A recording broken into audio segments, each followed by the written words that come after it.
Here is a quick summary of conquering stage fear. All the things that we learned in all the modules in this program. We started off asking the question whether it is possible to conquer stage fear, and my resounding, big, bold, absolute answer is yes. You can get over your stage fear. You can learn to manage it, minimize it, and get over it. If there are going to be butterflies in your stomach, you might as well have them fly in a formation. One of the best things you can do as you're practicing is to visualize, to bring your audience in front of your eyes. And that will make it easier once you get onto the real stage. So visualize even as you are practicing in the comfort of your home or your office. On the day of the speech, arrive early. Get to the room early so that you get a feel for the lay of the land. You can get onto the stage and familiarize yourself with the stage. How does the view look like from the stage? Visualize yourself speaking from the stage, looking at the audience. And as the audience start coming in, go ahead and greet them, get to know them. And that will help you later once you start connecting as part of your speech. You need somebody in the audience that you can relate to, and here is when you establish the rapport. The biggest thing to remember is the audience is not your jury. They are not there to judge you. They are there to cheer for you because you are going to teach them something and they are there to learn. So they are not jury. They are your friends. They are there to cheer you. They are investing in your success.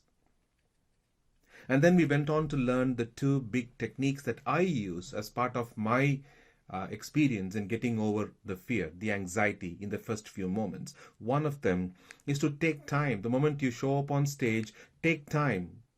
Take 10 full seconds if need be. You can do belly breathing. I do belly breathing. 10 seconds. If you're not comfortable standing there, start pretending like you are shuffling some papers. What I do is I scan the room from left to right and right to left. Take the time. There's nobody compelling you to speak immediately. So this is key. The second technique that we learned is to remember that this experience of speaking is not about you. It's not you.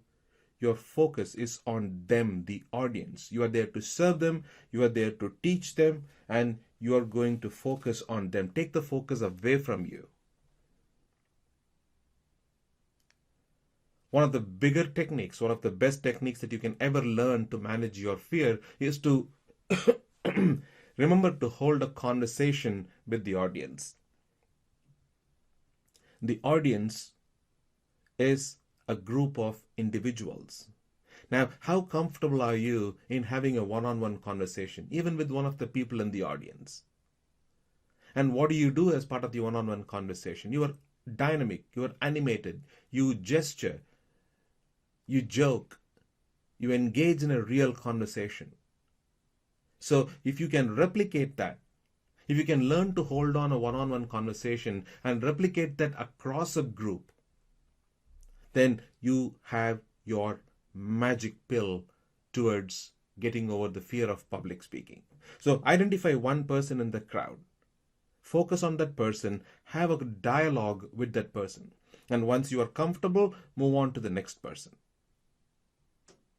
Now, in the process of doing all this, as you practice and you deliver speeches, it is important to get feedback from people that you trust. People who will tell you for real what you're doing right and the opportunities that are there in your speeches.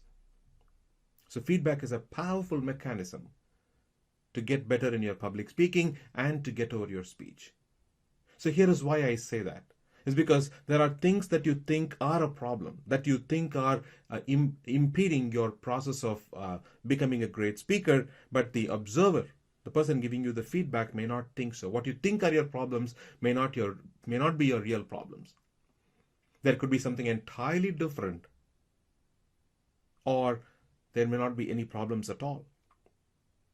The other thing we learned about is how to get approvals, how to get head nods from people. Audience approval is one of your best ways to keep the audience engaged and in the process minimize your anxiety.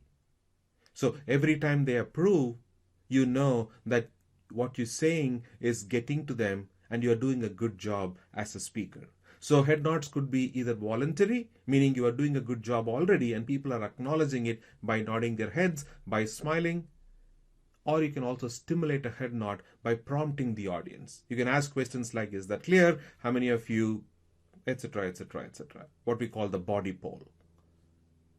And as you are scanning the room, if you think somebody is not very clear, they don't seem to understand what you're saying, then you go on to clarify, to rephrase, to give examples.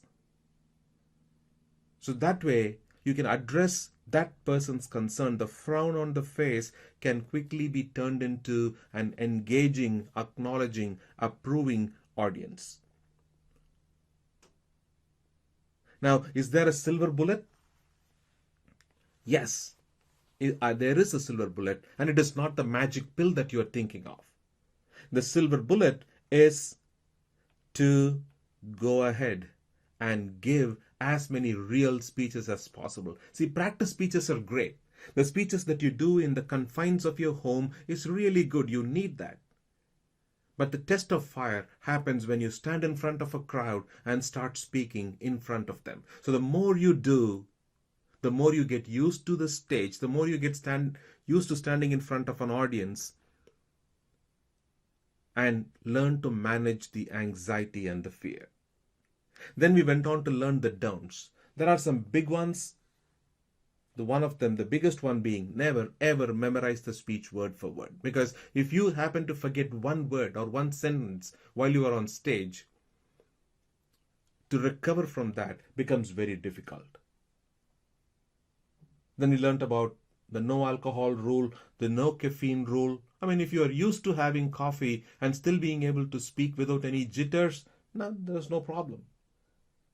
Then we learned about how to avoid drawing attention to your hands. Because if your hands are going to be shivering and trembling, you don't want your audience to be seeing that. So during the process, if you have to take a sip of water, or if you have to put your papers down on the lectern or the podium, you should do that to draw the attention away from your hands. So there are many, many such techniques. Not one of them is going to work, but a combination of them will work for anybody in any situation. Of course, it's not going to happen overnight. It's not going to happen. You take the course today, tomorrow morning, you're not going to get rid of all your anxiety and your fear. It's going to take very conscious, very constant practice over and over and over before you become perfect, a great speaker, one that can speak confidently and without any anxiety. And wishing you the very best in your public speaking experience. Go for it. You can do it.